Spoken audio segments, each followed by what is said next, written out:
The broadcast is now starting. All attendees are in listen-only mode. Welcome to the Speaking Masterclass prepared by the OET education team. Whether you're here to find out more about the test or to get tips about improving your speaking skills, there will be something for everyone. Each masterclass covers 3 main sections: the format of the test, tips to help you prepare before the test, and how to succeed on test day. At the end are a few slides about where to go for more support after you've watched the masterclass. The speaking test is profession-specific. This means you complete a test which is appropriate for your profession. Regardless of your profession, the format of the speaking test is the same. It is the final test on test day. The first section is warm-up. This is not assessed. It is a chance for you to become familiar with the interlocutor's voice and try to relax. The interlocutor will ask you some general questions during this time. After this, the interlocutor will give you your first roll card and start the preparation time. You can make notes on the roll card and ask the interlocutor to define or pronounce any words on the card you are unfamiliar with. During the role play, the interlocutor will take the part of the patient, family member or carer of the patient, and they will stop you when the 5 minutes is finished.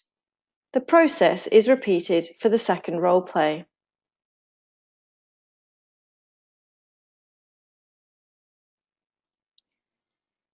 Each role play is assessed against the following 4 linguistic criteria: intelligibility, fluency, appropriateness, and resources of grammar and expression. These can be more clearly understood in these statements. Intelligibility is the impact of your pronunciation, intonation, and accent on your listener's understanding. Fluency is the impact of the speed and smoothness of your speech on your listener's understanding. Appropriateness is the impact of your language, tone, and professionalism on your listener's understanding and comfort. And resources of grammar and expression is the impact of your grammatical accuracy and vocabulary choices on your listener's understanding. As you can see, each statement focuses on the listener, which is important for you to consider.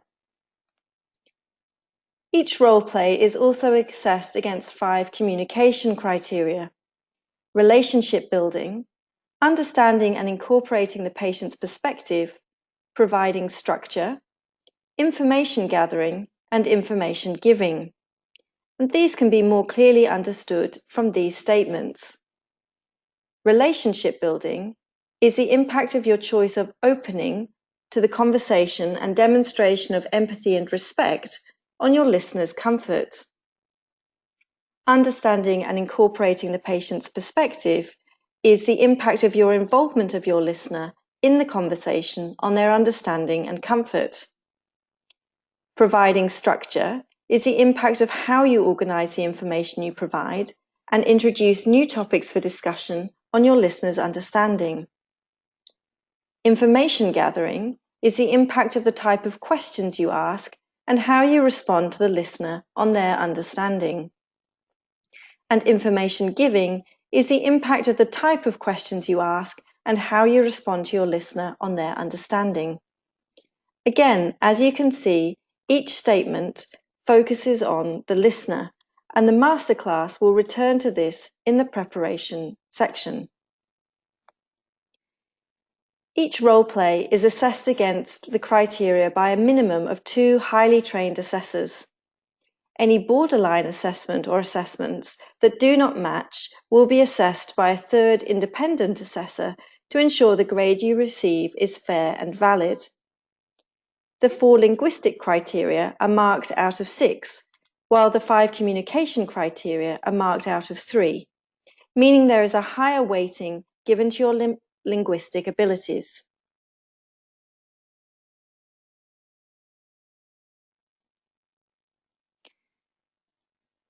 As the format slide showed, considering your patient, the listener is very important. each role play will be with a different patient who has a different healthcare situation. This means it is essential that you personalize your communication for that role play.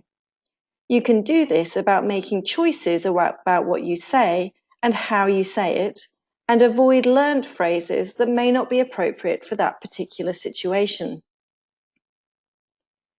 Your role card contains important information to help you start making these choices. For example, the setting tells you where the conversation is taking place, which will also tell you whether the situation is an emergency or not. The setting helps you to decide how you will start the conversation. The second section of the card, often called the scenario or background information, gives you essential details to help you complete the role play, such as the condition and purpose of the role play. These details are also on the patient's card, so you don't need to ask them about it, but you may ask more details. For example, in this card, we know the symptoms the child is presenting with, so we do not need to ask, what symptoms does your child have? Instead, we could ask, when did these symptoms start?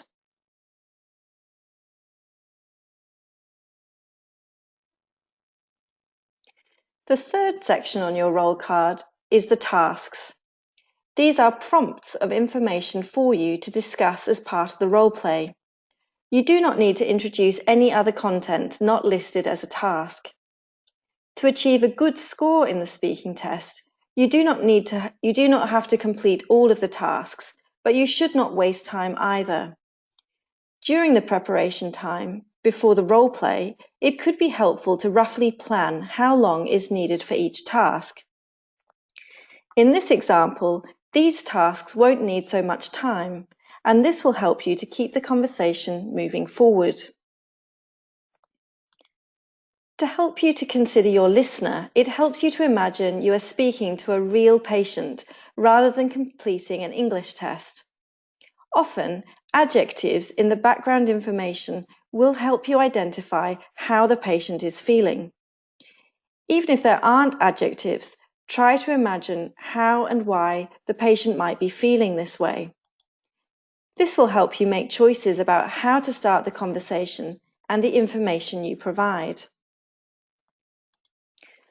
Look at the verbs that start each task.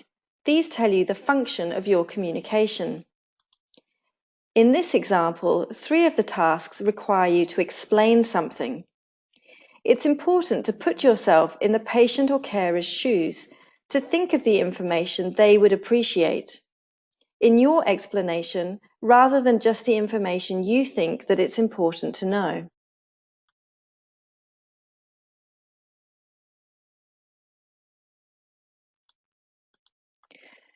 Notice also that in this example, there is a task to reassure the patient, but not until task 4. Reassure is an important part of every healthcare professional's role and should not be seen as something that can be covered in one sentence or task. If you feel it's appropriate to reassure before this, then do so. There are many different types of patient, as has already been mentioned. A good way to think about your communication and choice of language and how your choice of language may need to change is to think about one health condition for each of these different types of patient. For example, how would you speak to a patient in an emergency situation when they have pre-existing knowledge of their condition? When it is not the patient, but a family member you are speaking to? If the patient is older or younger? Or if the patient has a high level of emotion about their condition, for example, frustration, anxiety, or upset.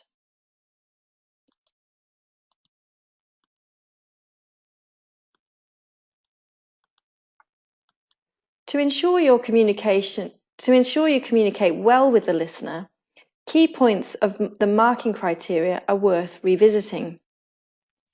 To communicate successfully, you need to understand the patient's perspective, even if you don't agree with it. Validating how the patient is feeling by using empathy will make them more receptive to the rest of the conversation. If you need to explain something, Make sure you do so clearly and simply. Avoid medical terminology if it's inappropriate for the patient's current understanding. While you provide the explanation, make time to check the patient's understanding and allow them to ask questions or for clarification.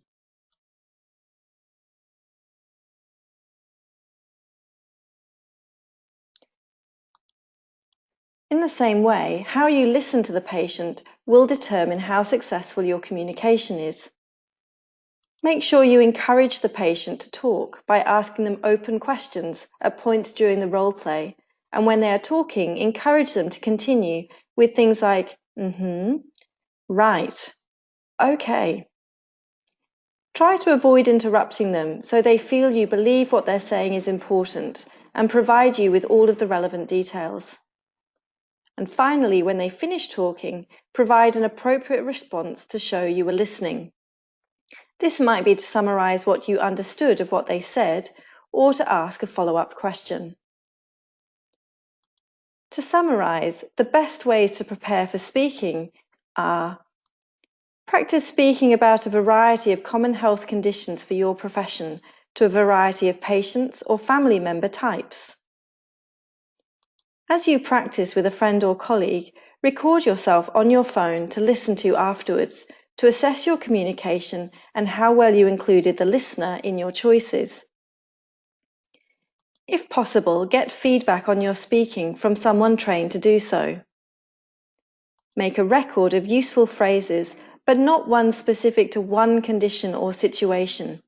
It will be more useful to have phrases you can apply or adapt to many conditions. To make sure you get the best possible result on test day, here are some final tips for the preparation time in the speaking test. Ask the interlocutor to define or pronounce any words you are unfamiliar with on your roll card. Consider spending a few seconds deciding which tasks need more of the 5 minutes than others, so that you cover as much content as possible.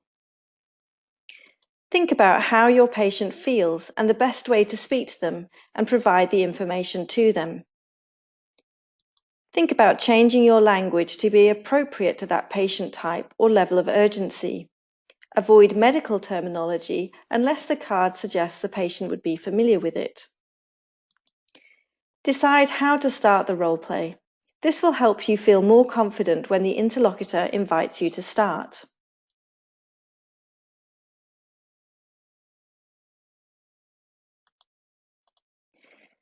During the role play, keep talking for 5 minutes to provide the assessors as much language as possible to assess.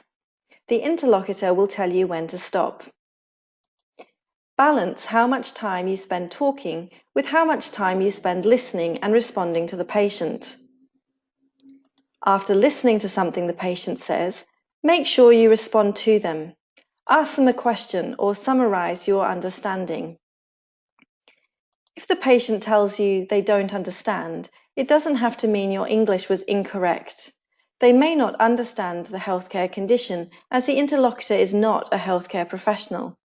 Ask how you can clarify the information and then provide this to them. Finally, remember that OET is not testing your medical knowledge. Provided the information and advice you give is in clear English, it will not matter if it's medically inaccurate. This masterclass on speaking is available on demand, so you can watch it as many times as you like. For further ways to prepare for the speaking test, visit the OET preparation portal for sample tests, tips, and strategies. Join us for our twice-monthly Facebook Live question and answer sessions. Ask an OET expert for their advice with your preparation questions.